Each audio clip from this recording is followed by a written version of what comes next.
ঢাকা ৮-১ নম্বর কেন্দ্রের presiding officer.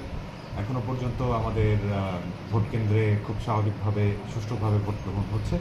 Voter উপস্থিতি ভালো, বেলা বাড়ার সাথে সাথে ভোটার উপস্থিতি বাড়ছে। ইতিমধ্যে 25% মতো ভোট কাস্ট হয়েছে এবং আপনারা তো দেখতেই পাচ্ছেন যে এখন লাইনও বেশ লম্বা। তো আশা করছি যত বেলা বাড়বে আরও ভোটার উপস্থিতি বাড়বে এবং সুন্দরভাবে ভোটটা সম্পন্ন। আইন শৃঙ্খলা পরিস্থিতি কীরকম আছে? পরিস্থিতি এখনো পর্যন্ত কমেন্ট করার মতো কোনো ঘটনাই ঘটে নাই। আমরা খুবই ভালো অবস্থায় আছি। কালকে রাত থেকেই শান্তিপূর্ণ ছিল, এখনো পর্যন্ত শান্তিপূর্ণ। এমনকি আমার ভিতরে যে পোলিং এজেন্টরা আছেন তারাও একে অপরের প্রতি সৌহার্দ্যপূর্ণ আচরণ করছেন। আমার মনে হয় এটা যদি আমরা শেষ পর্যন্ত থাকি তাহলে চিন্তা করার খুব বেশি কিছু।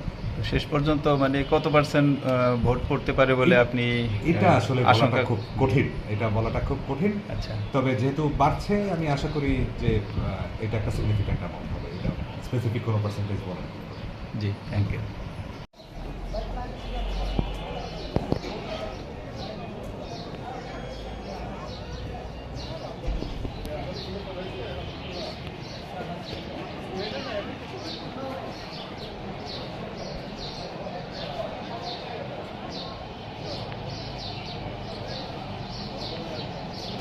গত 17 বছরে আমরা এমন পরিস্থিতি কখনো দেখিনি।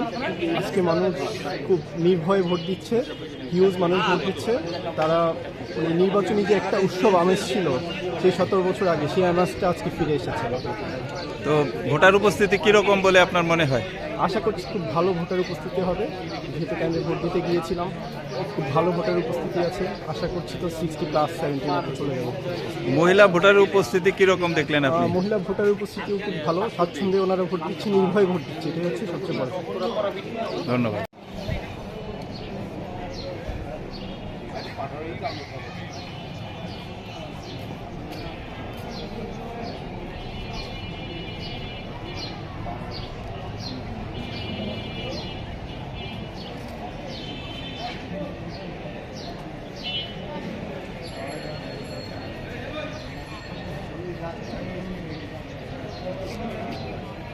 আমি এসে সুন্দরভাবে ভোট দিয়েছি, কোনো প্রবলেম করিনি। সিস্টেমটা আমার কাছে ডেভেলপ হয়েছে মনে হচ্ছে, দাঁড়াতে হয়নি, খুব তাড়াতাড়ি দিতে পেরেছি। ভোটার উপস্থিতি কীরকম মনে হচ্ছে আপনার কাছে? উপস্থিতি আগে যে ক্রাউডটা ছিল, এখনও ক্রাউড কিছু কিছু ক্ষেত্রে যাকে দেখেছি, কিছু কিছু ক্ষেত্রে ভোটের যখন আমি দিব ওই জায়গাটায় ভাগ করা অত আগের মতো সময় আমার লাগেনি।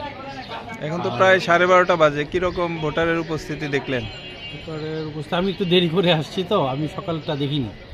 আর আমি যখন দিয়েছি তখন অল্প কিছু ছিল, আগে কি ছিল আমি বলতে পারবো। আর আইন শৃঙ্খলা পরিস্থিতি কীরকম মনে হচ্ছে আমার আপনার কাছে? কাছে? আমি সন্তুষ্ট আছি এখন পর্যন্ত। মানে আমি যখন আসছি তখন দেখিনি, তেমন কোনো জটিল কিছু দেখিনি।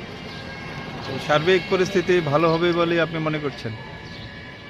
আশা তো করি দেশ ভালো হোক, আমরা নাগরিকরা ভালো থাকি, সবাই আপনাকে সুন্দরভাবে দেশ আগাক। দেশের আগানোর পথে যে জটিলতাগুলো আছে এগুলো কমে আসুক, সুস্থ রাজনীতির ধারা তৈরি হোক। আমরা যারা দেশের ভালো কামনা করতে চাই তারা যাতে আগাতে পারে সেরকম কাজ হোক। এমন কিছু না হোক যেটা দেশ পিছিয়ে পড়ে। দেশকে আগাতে হলে হয়তো অনেক রকমের স্ট্রাগলস থাকে। আমি যেটা মনে করি আমার ভোট, এটা আমার সম্পদ, এটা আমি দেব, এটা দেশের জন্য আমার দিতে হবে, দেশের হক। এই জন্য আমি ভোট দিয়েছি। আর আমার একটা সমস্যা আছে, আমি কাকে ভোট দেবো এটা আমি কাউকে বলবো না। আমি আমার যাকে ভোট দেবো আমি আপনার নির্বাচনী এলাকায় এটা হলো ঢাকা কত? 6। ঢাকা 6। জি, আপনাকে অনেক ধন্যবাদ।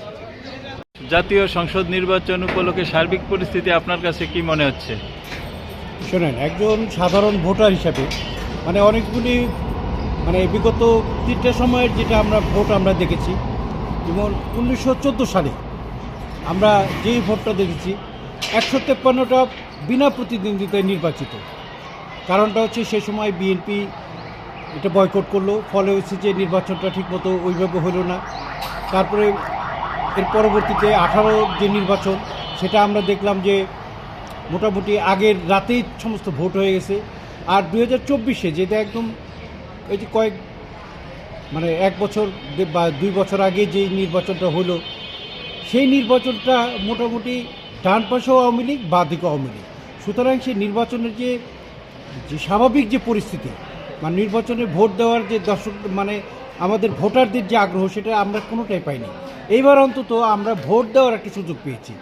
সুতরাং এই কারণেই আমরা হ্যাপি যে আমাদের মূল্যায়ন যাই হোক, আমরা যাকে ভোট দিতে চেয়েছি আমরা তাকে ভোট দিতে পারছি। সুতরাং ভোটে যিনি নির্বাচিত হোক, স্বতঃস্ফূর্তভাবে এখানে বিজয়টা জনগণের হবে, এটাই আমার বিশ্বাস। ধন্যবাদ।